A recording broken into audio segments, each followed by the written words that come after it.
You're listening to Potty Mouth Radio, the home of movies, music, television, and comedy. And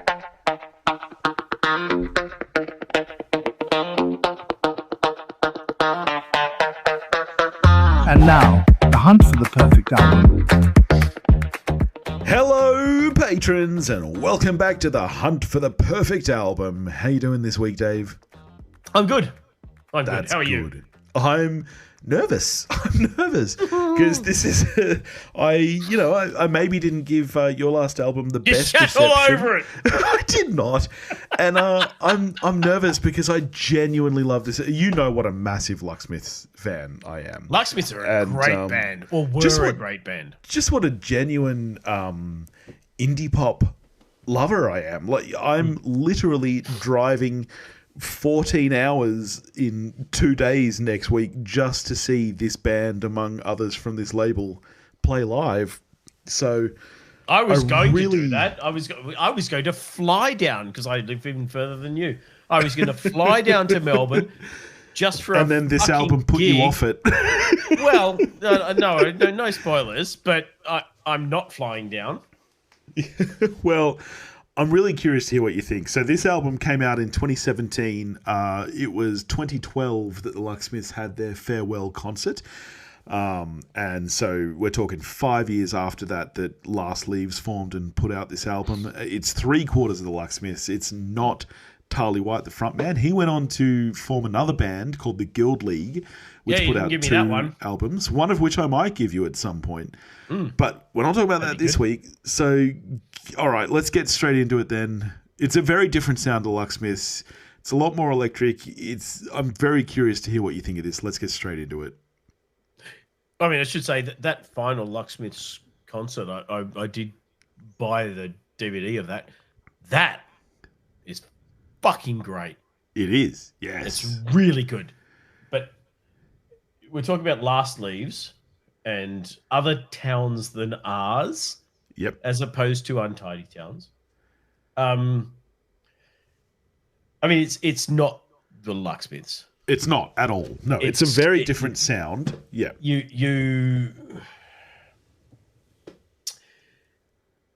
It's a lot more sort of guitar forward percussion. Yes. There's a lot less of the jangly. Percussion. As you would expect, your lead singer is not a drummer. You don't have that kind of percussion forward sound that made the Lucksmiths kind of, not unique, but it gave them their, a particular sound. Yes. And Tarly's voice is... I love Tarly's voice. Yeah. It's so sweet. So this doesn't have that. I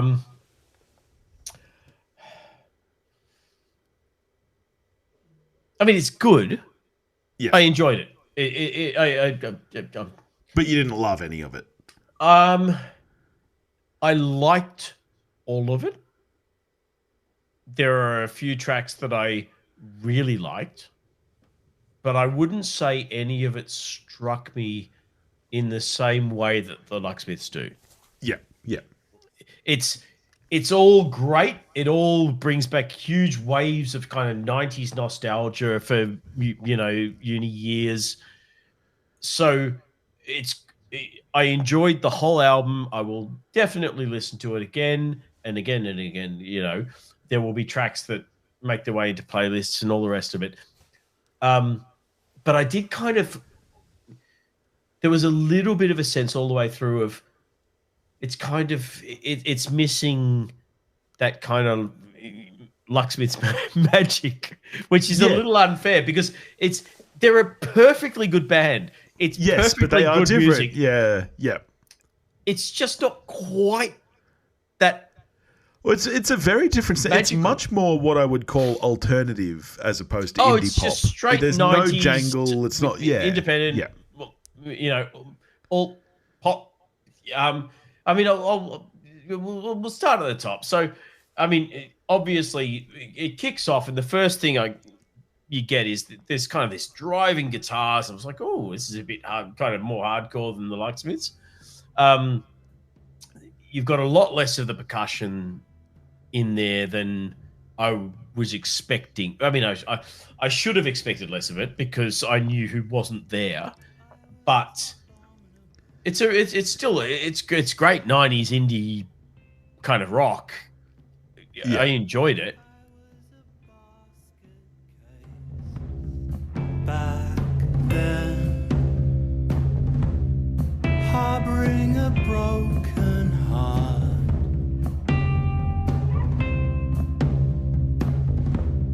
drinking and frightening my friends. No end.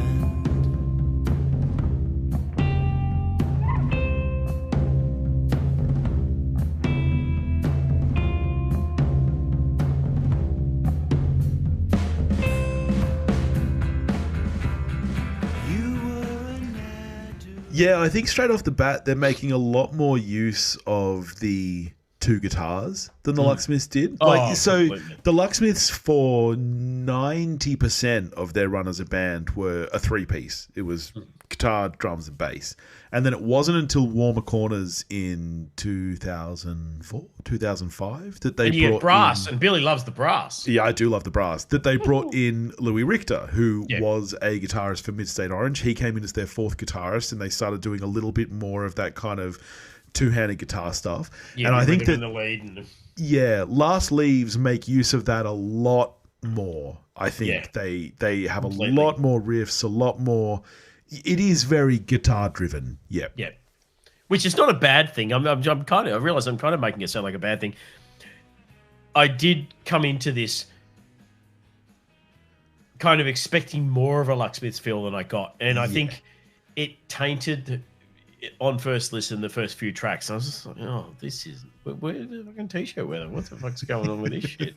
This just sounds like 90s fucking rock. But I got over that, and once I got 2 or 3 listens in, track 2 is one of my favorites. Yeah. Track two gives me, and I hope you get the reference. Track 2 gives me all the Ben Lee feels. Yeah, I get that. Yep. Yeah, really, really like track 2. Kept on calling you home. I thought you discovered there are other rivers. Of course you discovered there are other rivers.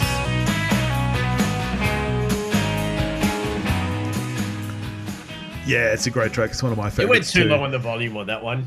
I know you know that. No, I really like that, and yeah, like I said, that just to me was coming, particularly "Awake As the New Sleep" sort of era. Ben Lee. Yeah. It was just that was coming straight, and that kind of got me in the right frame of mind. I think it got me away from Lucksmiths, more into that kind of 90s era. Even though this is mid to late 2000s, for fuck's sake, but it feels like 90s. Then track 3, the Nights You Drove Me Home. This was my favorite track to this point. I realize we're only 3 tracks in, but I really like this. The guitar kind of comes up another level. It's like, okay, this is an indie guitar band. Yes, This is not a jangle pop, Lucksmiths, blah, blah, blah. This is an indie guitar band. And the lyrics strike on this one, and with a couple of others later, but on this one in particular, struck a real nostalgic chord with me from my kind of 90s uni years. And I fucking loved this track. I thought it was great. Lately, love, I'm often dreaming of the days I drove you to distraction, and the nights you drove me home.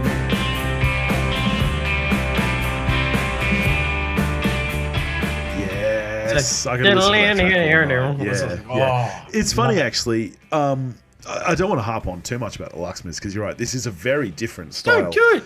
But if you listen to their final album, which I don't think you've listened to, First Frost. Yeah, I know I haven't. Okay, there are several tracks on that. Good Light is one that comes to mind, A Sobering Thought, and particularly How We Met, that do sound a lot like Last Leaves. And I think that if you listen to that final album, you can hear that transition. It's predominantly the same songwriter, so whatever journey he's going on through the Lucksmiths, yes, would continue into this. So you would think that the last Lucksmiths album would be the closest to the first Last Leaves album. Yes. In across most of the tracks anyway. I know Charlie did write some stuff, so yeah. All right, so yeah, track 3, fucking loved it. Great. Track 4, Thin Air. This is some fucking catchy jangly shit right there. I really like this. It's kind of Simon and Garfunkel meets Johnny Marr from the Smiths. Yeah. You've got that Smiths guitar, which is kind of, you get through all of Lucksmiths to a point, and all of this. But on this track, it really, to me, I was like, oh, fucking, they got Johnny Marr in to play guitar for this one. That's nice. I like Johnny Marr. But weirdly, there's this kind of Simon and Garfunkel overall feel to it. I really liked it. It was good. Yeah. As from the city, I suddenly found myself lost, trudging the leaf-littered ground where the coral wands fall.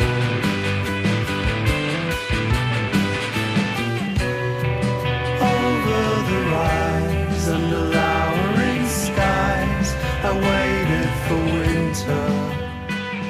Yeah, it's funny. I actually think on this album you can hear a little bit of a Beatles influence even. Like, I think there's some element of 60s songwriting going on. Definitely. Yeah, for sure. Yeah. Yeah, which makes sense. I mean, you can trace that kind of DNA from the Beatles through to the Smiths. It's there. Yeah. And even in, appalling cash-in acts like Oasis, it's that DNA threads through Britpop all the way through.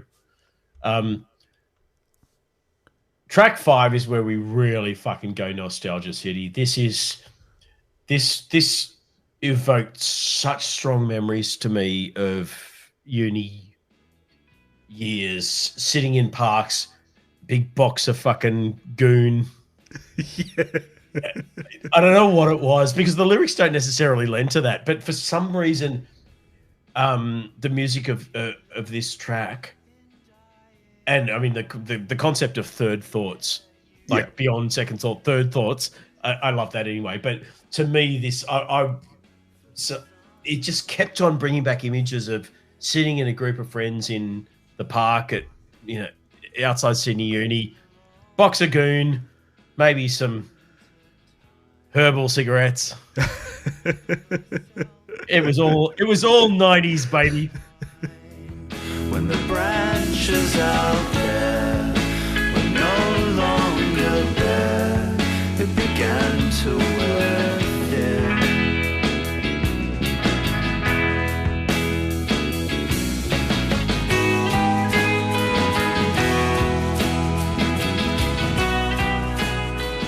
Yeah, I think, to speak to your point, there's something about the tempo and the rhythm of that song that's very laid back, and then you get to that riff there and it's almost dissonant. Like it doesn't sound like, the riff feels like it almost isn't even in the same key as the rest of the song, which I think lends to that kind of feeling you're talking about. It's very discordant. Yeah. And that's when you get to the end of that Cask of Goon. Yeah. And that it's a little late for second thoughts. Yeah, beautiful lyrics. I love the idea of third thoughts is just a fucking great.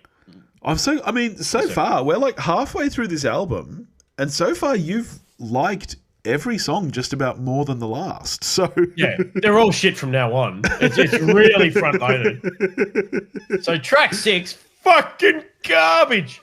Oh. No, it's my favourite of the album. I was going to say, I think track 6 is my favourite. I'm so glad to hear it's yours too. Yeah, 90s guitar riffage. Woo!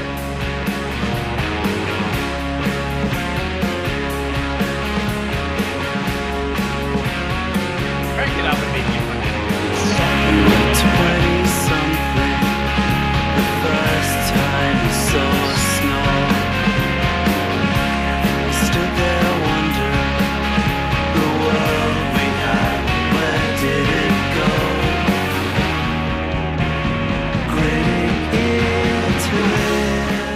Yes, I think that's my favourite track. I mean, there's a couple that, are vying for that spot, but I really love that song. No, it's my favorite, I think, on the album. Yep. It's that 90s proper guitar that comes in, and it's like, this is the most this album gets to kind of that genre. And fucking loved it. Really loved it. Conversely, track 7's probably my least favorite. Yeah, okay. Yep. Maybe because it's come straight after track 6, but super slowed down. It is, yeah. It's not bad, but snooze. Fair enough. Yep. But then we're back on Heights, track 8. One of my favorites. You're probably not going to know the band, but to me, this is Helvellyn, who won the New South Wales band comp in about 93 or something, I want to say. Yep. Meets Frente. Yeah. I can see that. Yeah. This is probably the jangliest song on this album. 100%. Yeah.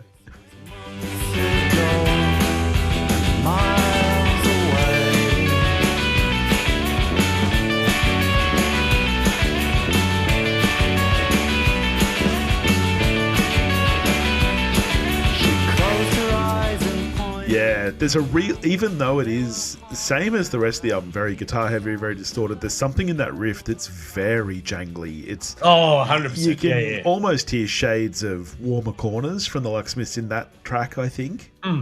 It's very just straight away got Frente vibes off that. And then do you know Helvellyn, by the way? I don't think so, no. I'll have to. I did track down. They only ever did one album. They won the New South Wales band comp when I was at uni, so I saw them performing in that kind of, final to see who was going to win the band of the year. And they had one single that I can recall called Subway Girl, which I loved, and then didn't hear for decades. But I managed to track down the one album they had, as is my wont, and spend far more than it was worth getting a physical copy from a guy somewhere over in the United States or Canada or somewhere. Yeah. Because the college circuit there actually are the only ones who adopt and prolong this stuff. I'll rip it and send it to you because it's nice. It'll be right up your alley. It's that real 90s kind of guitar pop indie alternative kind of thing. Yeah. And I think you'll see the similarities with that track, if not this whole album. Yeah. Then we get to track 9. We finally get some drums. It's kind of it's like they spent this whole album going, Charlie's not here. Fuck it, we're not even going to have drums. But we do get some prominent percussion in this, which I did really like. It was nice. It's a good track. Yeah, this was actually. This might surprise you. This was the single from the album. I guess you'd call it that. This was the track that was. Yeah, this was the track that was released as the teaser before the album came out, which I think is surprising because I like the song, but I think it's probably one of the weaker ones of the whole album. Yeah. Yeah, it's fine. Across the hinterland, taillights fading in the twilight. It was more than you could stand. With a headache and the heaviest of hearts, your fingers trace those letters in the dark. You know what I think it is? Probably? I like it. I reckon it's probably in my top half of this album for me. Yeah. But when you compare it to The World We Had or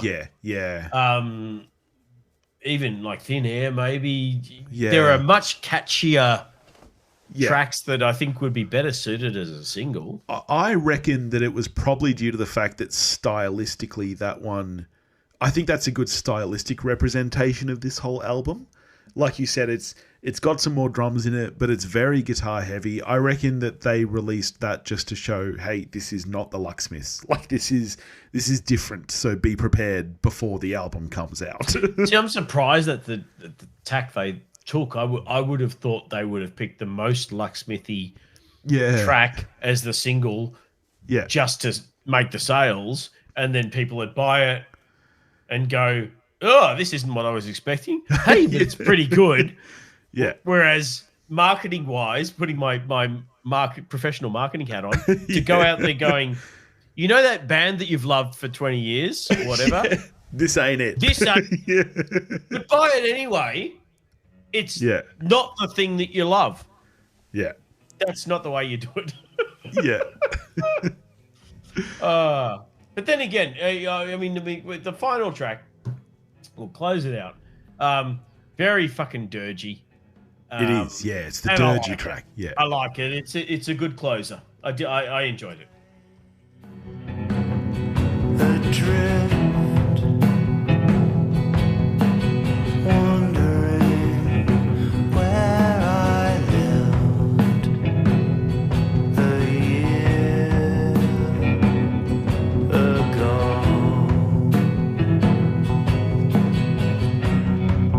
For a month or so.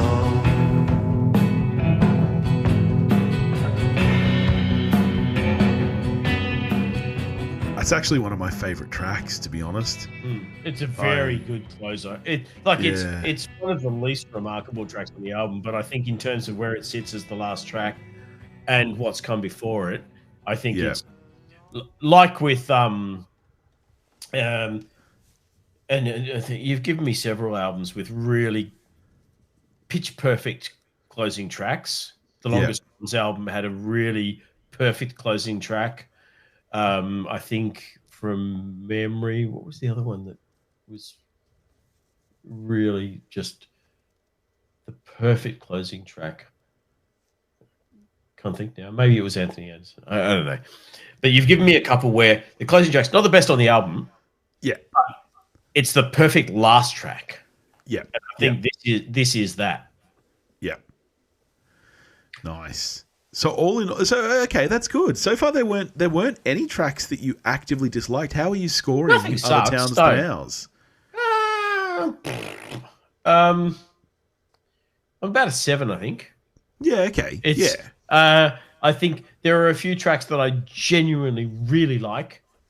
There are none that I dislike. Overall, it's this is going to sound so harsh, and I don't mean it to. It's one of the less remarkable albums that you've given me. Okay. Yeah. Which is not to say that I don't like everything on it. It's just that there are less standouts than there are on, for example, the Charlie Bliss albums or some of the others. But there's definitely a couple of tracks that I'll continue to listen to in various shapes or forms. Certainly, track 6, which I think will be the one I put on the playlist, I think, is definitely one that I'll listen to again and again, I think. Nice. All right. Well, what are you giving me next week? Oh, God. I so hope that you don't know this album because I don't have a backup. Okay. Not because I was that confident. I just forgot to think of one. How's your Tom Waits knowledge? Yeah, okay. I know that you were a massive fan of Tom Waits. I got to be honest. I know some Tom Waits songs. I've never listened to a full Tom Waits album. So you're going to be all right here. Oh, that'll see me for about the next 5 or 6. All right, I'm going to give you my favorite Tom Waits album, which is many people's favorite Tom Waits album. It's called Rain Dogs. Rain Dogs, okay. It's one of the kind of holy trilogy of his albums from the, say, early to mid 80s that many consider kind of his creative peak. If you don't know much Tom Waits and you're kind of thinking of looking for the Heart of Saturday Night that I put on our drinking songs list, this ain't that. Okay. That's early Tom Waits in his first few albums where he's very much just a beautiful voice singing beautiful songs. Once he got to what's sort of termed his island years, where he changed labels and got complete creative freedom. Shit goes a little bit weird after that. So, yeah, there will definitely be some familiar notes on this. If you've ever seen the Dylan Moran sitcom Black Books, Yes, yep. the theme track, the theme from that song is taken from a song on this album. Yep. One of the songs on this album, Downtown Train, was covered by Rod Stewart, and he had a massive hit with it in sometime in the 80s. I don't know when the fuck he did it, but as is Rod Stewart's want, he covered other people's songs rather than writing his own shit. So you'll know a couple of things on here, but it's a ball of swing because I think there's 19 tracks on this. So okay. All right. Considering the unskippable mantra, I'm swinging my dick hard. Well, that's right. I've got a 7-hour drive to Melbourne and then a 7-hour drive home Sunday, Monday. Fucking so could be top waste from start to finish. Plenty of time to listen. So looking forward to that. Rain Dogs it is. There we go. Well, thank you, patrons, for joining us once again here on the Hunt for the Perfect Album. I hope that you enjoyed The Last Leaves Other Towns Than Ours. Yeah. And I hope that you'll enjoy Rod Stewart's Rain Dogs.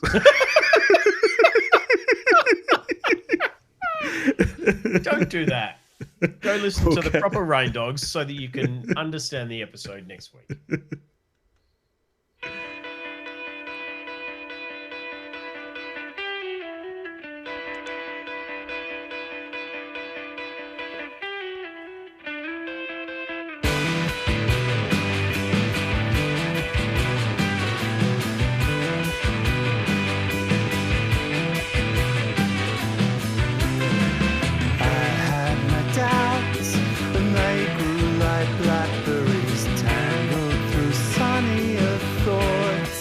Gradually